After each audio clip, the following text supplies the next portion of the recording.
Qorumsa herreegaa kutaa 8ffaa bara 2016 kan waliin ilaalaa jirru gaaffii 38ffaa. Danaan asii gadii siliindarii geengawaa sirriidha. Siliindarichi dheerinni isaa 12 cm, diyaameetiriin isaa 8 cm. Diyaameetiriin yoo nu kenname raadiyeesii baruu akka dandeenyu beektuu jedhatanii yaada. Diyaameetirii jechuun maal jechuudha? Diyaameetirii yoo nu kenname raadiyeesii baruu kan nuti dandeenyu diyaameetiriin wal qixa 2 raadiyeesiidha jettanii barattanii waan jirtanuuf kana baruu waan dadhabdan nu se'u. Sana jechuun maal jechuudha? Fakkeenyaaf kun asii hamma asitti raadiyeesiidha yoo jenne diyaameetirii kan inni ta'u immoo asii hanga asii yeroo ta'udha miti. Kanaafiyyuu 2 jechuudha. Raadiyeesii 2tu iyyuu diyaameetirii wajjin wal qixa. Kanaafiyyuu 8 diyaameetirii yoo ta'e raadiyeesiin keenya meeqa ta'a? Raadiyeesiin keenya immoo 4 seentimeetira ta'a jechuudha. Seentimeetira. Kanaafiyyuu gaaffii nu gaafatamne maali? Bal'inni dirraa siliindarii kan ta'e kami? Bal'ina dirraati kan nu gaafatamne. Bal'ina dirraa siliindarii foormulaan isaa maal inni jettanii barattanii haataan wal qixa haala ida'u 2 haabaa. Haala jechuun immoo maali? Paa naannawaa fi naannawaa baay'isuu dheerinaatiin yeroo siliindarii ta'u immoo 2 paayii raadiyeesii HT jettanii barattaniittu.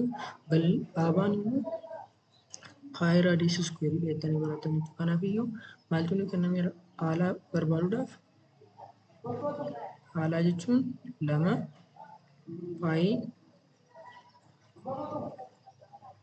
raadiyeesii yoo ta'e raadiyeesiin keenya nu kenname arganneerra. Diyaameetiriin 8 yoo ta'u raadiyeesiin immoo 4 seentimeetira ta'a jenne. Kanaafiyyuu raadiyeesiin keenya 4 baay'isuu haati miti. Haan keenya immoo meeqa? Dheerinni isaa 12 baay'isuu 12. Ida'uu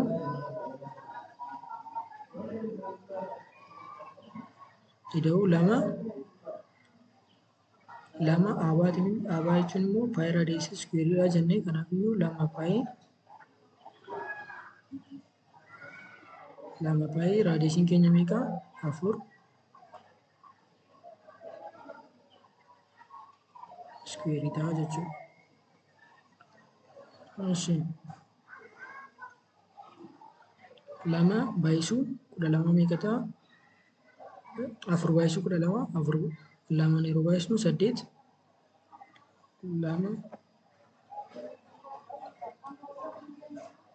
2 paayii 4 baay'isuu 12 4 baay'isuu 2 8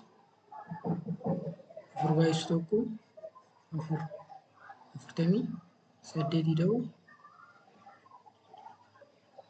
4 iskuweerii jechuun 4 baay'isuu 4 4 baay'isuu 4 immoo 16 16 baay'isuu 2 32 paayii dhufa jechuudha.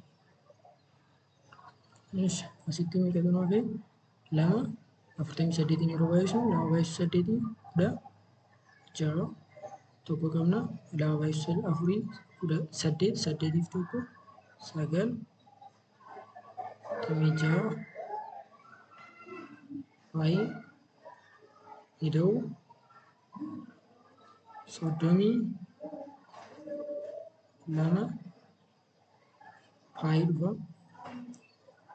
Bakka lamaniyyuu paayiin waan jiruuf walitti ida'uu dandeenya. 96 ida'uu 32 6 fi 2 8 9 fi 3 12 paayii ta'a jechuudha.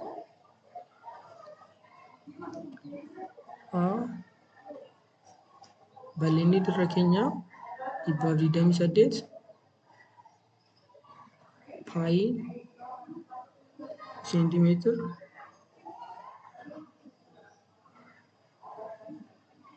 iskuweerii ta'a jechuudha. 128 kan ta'u isa kami? Deebiin keenya kana ta'a jechuudha.